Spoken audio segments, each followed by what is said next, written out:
Assalamualaikum warahmatullahi wabarakatuh. Perkenalkan, nama saya Muhammad Zainul Ibad sebagai moderator sekaligus sebagai pemateri dalam mata kuliah Studi Islam Indonesia. Kami dari kelompok 8 akan mempresentasikan tentang memahami pluralisme Islam di Indonesia. Marilah, sebelum kita memulai presentasi pada hari ini, alangkah baiknya dan alangkah afdolnya apabila kita membuka presentasi kali ini dengan bacaan doa.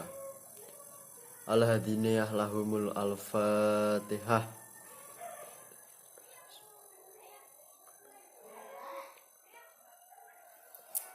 Amin. Berdoa selesai. Oke. Di sini kelompok kami akan mempresentasikan tentang memahami pluralisme di Indonesia. Pluralisme berasal dari kata pluralis. Berasal dari bahasa Latin plurus yang berarti adalah beberapa, dengan implikasi perbedaan. Namun, secara etimologisnya, pluralisme adalah mengenai lebih atau banyak yang bermakna jamak. Sedangkan secara terminologisnya, pluralisme adalah paham yang mana tentang kemajemukan atau paham yang berorientasi kepada kemajemukan yang memiliki berbagai penerapan yang berbeda dalam berbagai filsafah, misalnya agama, suku, ras, budaya, tradisi, hukum, politik, dan di mana batas kolektifnya adalah pengakuan atas kemajemukan di depan ketunggalan. Ada beberapa ahli yang berpendapat tentang pluralisme. Antara lain yang pertama adalah Muhammad Sofyan, yaitu pluralisme merupakan upaya untuk membangun kesadaran normatif, teologis, dan kesadaran sosial. Samsul Ma'rif berpendapat bahwa menurut beliau pluralisme merupakan suatu sikap saling memahami dan menghormati adanya perbedaan demi tercapainya kerukunan antar umat beragama. Webster berpendapat pluralisme adalah keadaan sosial yang hadir dalam beragam etnis, agama, ras, dan etnis yang mempertahankan tradisi berpartisipasi dalam masyarakat. Kemudian saya akan menerangkan tentang pentingnya pemahaman tentang pluralisme. Pemahaman pluralisme di Indonesia adalah sangat penting. Karena apa? Negara Indonesia merupakan negara yang heterogen, yang terdiri atas beberapa suku, ras, budaya, agama, kepercayaan, keyakinan, tradisi, warna kulit, kepribadian, dan lain sebagainya. Maka dari itu, pemahaman tentang pluralisme sangatlah diwajibkan, sangatlah penting di Indonesia. Karena dalam surat Al-Baqarah ayat 251, seandainya Allah Subhanahu wa taala tidak mengimbangi segolongan manusia dengan golongan yang lain, maka pastilah bumi ini hancur. Namun Allah mempunyai kemurahan yang melimpah kepada seluruh alam. Nah, ayat ini menjelaskan tentang pentingnya pluralisme, atau kita saling memahami bahwa keberagaman, keanekaragaman, kemajemukan itu merupakan sunatullah, bukan sesuatu yang dibuat-buat seperti itu. Jadi kita harus memiliki pemahaman bahwa inilah kita Indonesia dengan keanekaragamannya, dengan segala tradisi budaya, suku, ras, dan segala apa yang ada yang beraneka ragam, berbeda-beda, tapi tetap berkebinekaan. Dalam artian tetap menjadi satu persatuan. Maka dengan adanya pemahaman tentang pluralisme ini, diharapkan adanya perbedaan itu sebagai alasan kita untuk bersatu dan merasa saling memiliki, bukan sebagai pemecah belah. Dan juga paham pluralisme ini bertentangan dengan paham fanatisme, karena fanatisme itu bersifat homogen, sedangkan pluralisme adalah heterogen.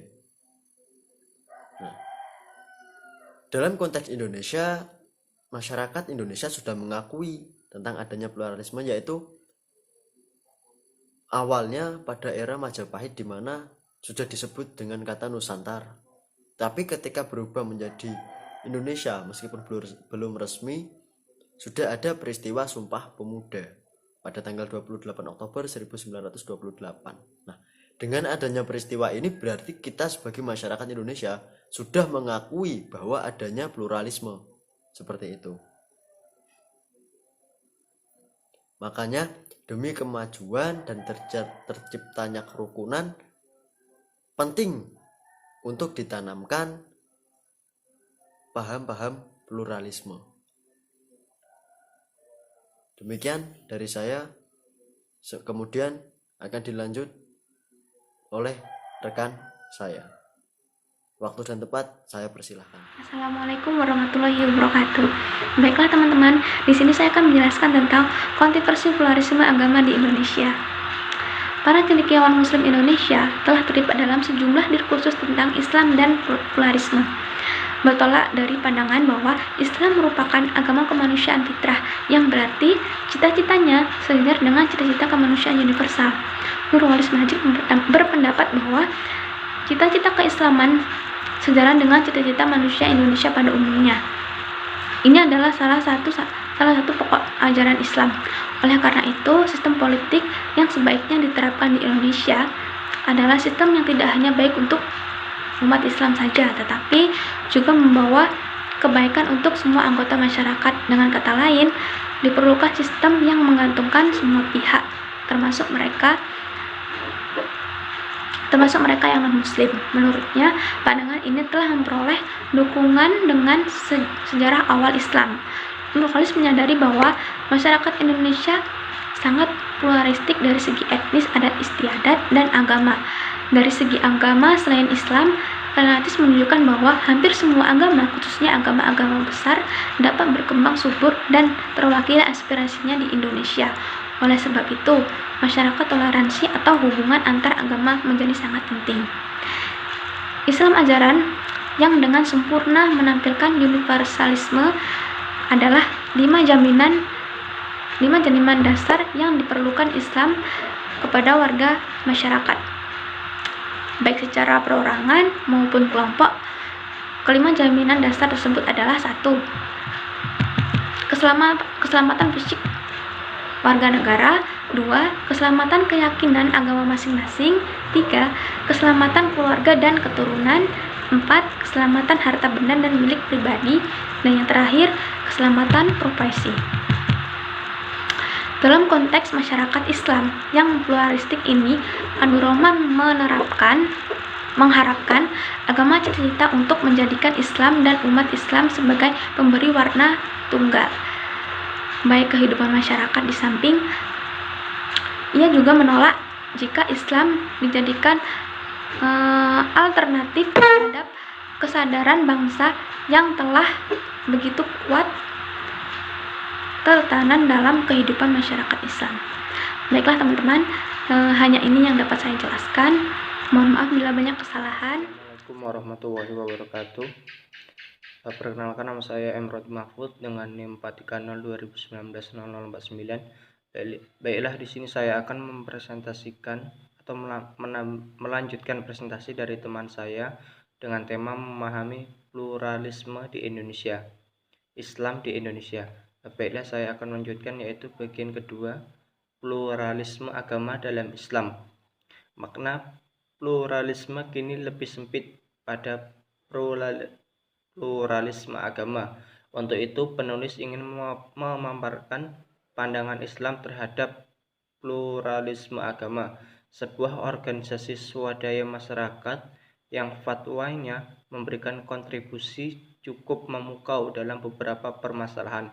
Majelis Ulama Indonesia melalui fatwanya tanggal 29 Juli 2005 telah menyatakan bahwa paham pluralisme adalah bertentangan dengan Islam dan haram umat Islam